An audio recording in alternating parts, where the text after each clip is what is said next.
તમારા બાળકને ખબર પડવી જોઈએ કે 5 કલાક સ્કૂલમાં હાજર રહ્યા હોય, કાન ન ધ્યાન દર્યું હોય તો બીજે દિવસે શિક્ષક ખીજાય અને એને ખીજાવાનું સહન કરવું પડે. થોડાક ટોકવા વાળા રાખો. પૂજ્ય મોરારી બાપુ અમારે બહુ સરસ વાત કરે કે આ યુગમાં તમને રોકવા વાળા બહુ છે, ટોકવા વાળા હવે છે જ નહીં. રાજી થાય ખાડામાં પડે ને તો હારું, ભલે જાતો એ રસ્તે. તમે સફળતા ના તમને રોકે બહુ બધા, પણ ટોકે કોઈ નહીં કે આ રસ્તે ન જવાય. મા બાપ તરીકે તમારી ફરજ છે કે તમે થોડા કડવા ઘૂંટડા તમારા સંતાનને પીવા દો, શિક્ષકને ખીજાવા દો. અને જ્યારે શિક્ષક ખીજાણા છે એવી ફરિયાદ લઈને બાળક આવે ત્યારે આપણે પહેલું વહેલું શું બોલીએ? અરે હમણાં કહી દો તારી બેનને. અહીંયા બેઠેલા તમામ માતા પિતાઓને વિનંતી છે કે જો બાળક તમારા બાળકના શિક્ષકની ગેરહાજરીમાં જો તમે તુકારે વાત કરતા હોય શિક્ષકને, તો ભૂલી જજો કે આવતા દિવસોમાં તમારું બાળક છે તમને એક પણ પ્રકારનું સન્માન આપશે. અહીંયા બની શકે કે શિક્ષકો છે એ તમારી કરતા નાની ઉંમરની, તમારી દીકરીઓની ઉંમરની હોય, એથી તમને તુકારે કહેવાનો અધિકાર નથી મળી જતો. ફી ભરી તારી બેન ના હું પડે, આવા શબ્દો આપણે વાપરીએ બાળકની હાજરીમાં. અને પછી તમે અપેક્ષા એવી રાખો છો કે તમારું બાળક એ શિક્ષકે એમ ભણે, એ શિક્ષકે એમ કરે. કારણ કે જોયું ઓકે પપ્પાએ કહી દીધું છે.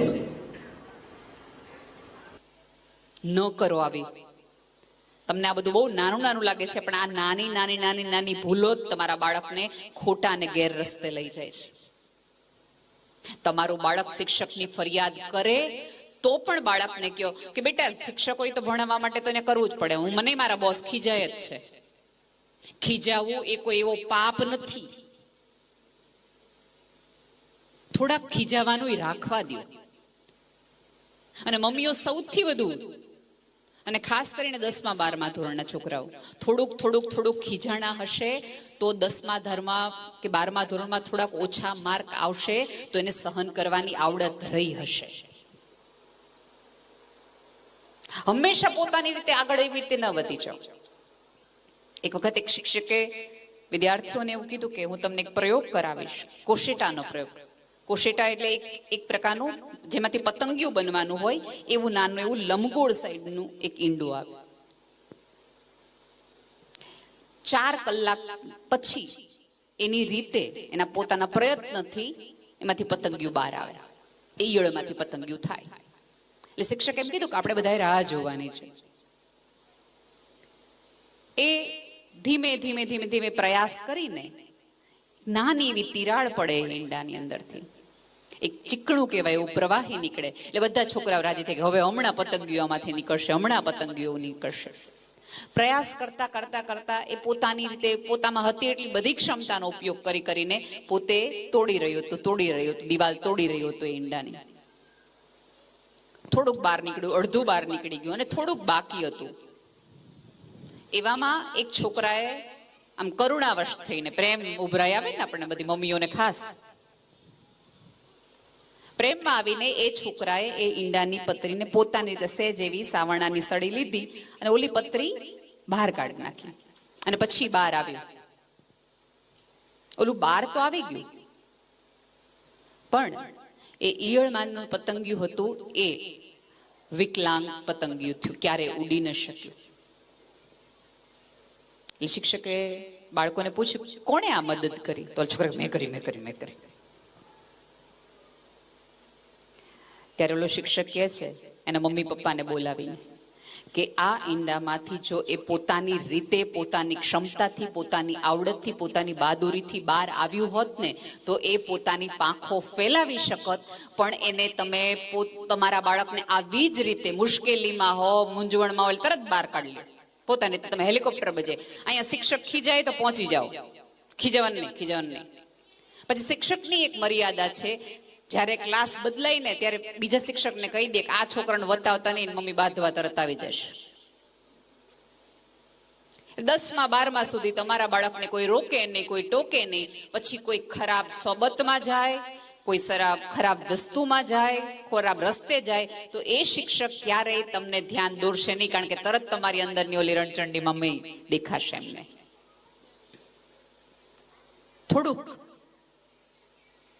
હા, બાળક રિપીટેડલી એકની એક ફરિયાદ કરતું હોય, આમાં શું સત્ય છે તમે મને કહો. તમે ને હું કેવું માનીએ છીએ ખબર છે કે એ બાળક છે, એ બાળક છે, એ બાળક છે. અને હવે અધવચ્ચેના ઉંમરના બાળકોને તેવું થાય 90% વસ્તુમાં આપણે એમ કહીએ તું નાનો તને ન ખબર પડે, તું નાનો તને ન ખબર પડે. અને 50% વસ્તુમાં આપણે એમ આવડો મોટો થયો ખબર નથી પડતી. અને નક્કી શું કરવાનું? આ પેઢી બહુ જ સ્માર્ટ છે. તમે માનો છો એના કરતા એ બહુ જ જુદું વિચારી શકે છે. એનું વિઝન જ સાવ મારા તમારા કરતા જુદું છે. હમણાં મારી સાથે એક જોબ કરે છે પ્રતીક્ષાબેન કરીને. આમ વહેલું ઉઠાડવાનું હોય ને બાળકોને, એણે પોતાના બાળકને વહેલું ઉઠાડ્યું એટલે જવું જ ન હોય છોકરાઓને તો સ્કૂલે. તો એણે એના મમ્મીને કહ્યું તો હાવ પાકિસ્તાની જેવી જોઈએ કે શું કામ? કારણ કે એને જોઈ કે પાકિસ્તાનની જેલમાં છે ને કેદીઓને હુવા નો દી વહેલા ઉઠાડ નાખે. આ બાળકો બહુ જ વિચિત્ર ભાષા બોલે છે. ક્યારેક તમને ને મને ન સમજાય અને એમના પ્રશ્નો બહુ જુદા છે. આપણી તકલીફ એ છે કે આપણે પ્રશ્નોવાળી જનરેશન છીએ જ નહીં. આપણે પૂછવા જ નહીં દેવાનું. કારણ કે આપણને નાના હતા ત્યારે આપણે પૂછતા કે આ શું કરો? આપણે નાનો એવો તમાચો મળતો, ચૂપચાપ આંખો બંધ કર બોલવા માંડ. હવેની પેઢી તમને પૂછે છે અને તકલીફ એ છે કે જ્યારે તમે પૂછતા નથી ત્યારે આ બાળકો ગૂગલને અને યુટ્યુબને પૂછે છે અને જેમાંથી સૌથી વધુ ખરાબ જવાબો એને મળે છે. હમણાં મારા ધ્યાનમાં એક કિસ્સો આવ્યો હતો. બધી મમ્મીઓ નેઇલ આર્ટ અહીંયા તો ફોર શ્યોર કરાવતી જ હશે. અને સ્કૂલોમાં નિયમ હોય કે બાળકોએ નખ રંગીને ન આવવાના. એટલે ઓલી છોકરાઓને મગજમાં થઈ જાય. હવે એક વસ્તુ યાદ રાખજો કે હવેના માતા પિતાઓએ સંન્યાસ જુદી રીતે લેવાનો છે. આ રીતે કે ભાઈ એને સ્કૂલમાં બાળકને નખ રંગીને નથી જવાના તો તમારે પણ નેઇલ આર્ટ થોડોક વખત નહીં કરાવવાનું જ્યાં સુધી એને સમજ ન આવે. તો હું કહું છું દાખલો એ બહુ ખરાબ ને બહુ ચિંતાજનક છે. બે દીકરીઓએ આવી રીતે પછી ઓલા ગિફ્ટમાં આપને તમે નેઇલ આર્ટ લઈ દો ને, બે બેનપણીઓ એવી રીતે નેઇલ આર્ટ લીધું. મમ્મી પપ્પાની ગેરહાજરીની અંદર ફેવિસ્ટિકથી ચોંટાડ્યું નખ નેઇલ આર્ટના. પછી ફેવિસ્ટિકથી તમે ચોંટાડો એટલે બધાને ખબર છે કે જે આમ થતું એટલે કેટલી હદે ચોંટી જાય. પછી બંને છોકરીઓએ ડરથી મમ્મીને પૂછવાના બદલે યુટ્યુબમાં સર્ચ કર્યું કે આવી રીતે આંગળી ઉપર ફેવિસ્ટિક ચોંટી જાય તો શું કરી શકાય. અને તમે પછી એણે વિચાર્યું કે ભાઈ ઓકે ગરમ પાણી કરો ને એમાં હાથ નાખો ને પછી તમે કલ્પના કરી શકો છો કે 3જા ધોરણ ને 4થા ધોરણની છોકરીઓની આંગળીની શું હાલત થઈ હશે. આ કેવી ક્રૂરતા છે કે છોકરાઓ મા બાપને પૂછવાના બદલે ગૂગલ અને યુટ્યુબને પૂછે છે. આપણે કેવા યુગમાં આવી ગયા છે કે જ્યાં શ્રદ્ધાનો માપદંડ ગુરુ પર નહીં ગૂગલ પર વધુ છે.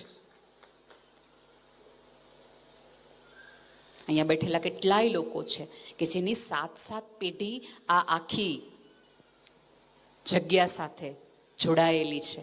તમે વિચારતા હો કે તમારી 8મી પેઢી પણ આ પરંપરા સાથે આ ભાવ સાથે જોડાયેલી રહે તો બહુ જરૂરી છે કે એને શિક્ષણની સાથે એવા સંસ્કારને કેળવણી આપો કે એને કોઈ પણ પ્રકારના પ્રશ્નો હોય તો એ તમને પહેલા પૂછી શકે ડર્યા વગર. મા બાપમાં બાળકમાંથી ડર કેમ ન તમે કાઢી શકો? કારણ કે આપણે બાળકોને મારી મારીને મેણાટોણાથી ઉછેરીએ છીએ. મને જો ખબર પડી તો તારું આવ્યું છું આમ જ કરી નાખીશ. મને જો ખબર પડી તો તમે સમજી લે તારો ભણવાનો બંધ. મને જો ખબર પડી તો કાલથી તારો મોબાઈલ બંધ. મને ખબર પડી તારું સ્કૂટર બંધ. મને ખબર પડીમાં ક્યારેક એવું બને કે તમારું બાળક કઈ મુશ્કેલીમાં છે ગામ આખાને ખબર હોય, તમને જ ન ખબર હોય. રાધર તમારા બાળકમાં એક એવી શ્રદ્ધા હોવી જોઈએ કે જગતની કોઈ પણ મુશ્કેલી તકલીફમાંથી, અને સાવ સાદી હું તમને વાત કરું, અત્યારે ધારો કે વરસાદ આવે અને તમારા કોઈના કપડાં વરસાદમાં ખરાબ થાય, ભીના થાય તો તમે ક્યાં જાઓ? ઘરે જ ને. કોઈ દિવસ તમે એવું વિચારો કે આવા ભીના ને ખરાબ ને મેલા અને ગારાવાળા કપડે ઘરે કેમ જાઉં? પાડોશીના ઘરે જઈને કહો જ કે મારા બહુ ખરાબ કપડાં છે તો હું ઘરે જઈ શકું એમ નથી. આ કાદવ વાળા કપડા કેમ ઘરે જાવ?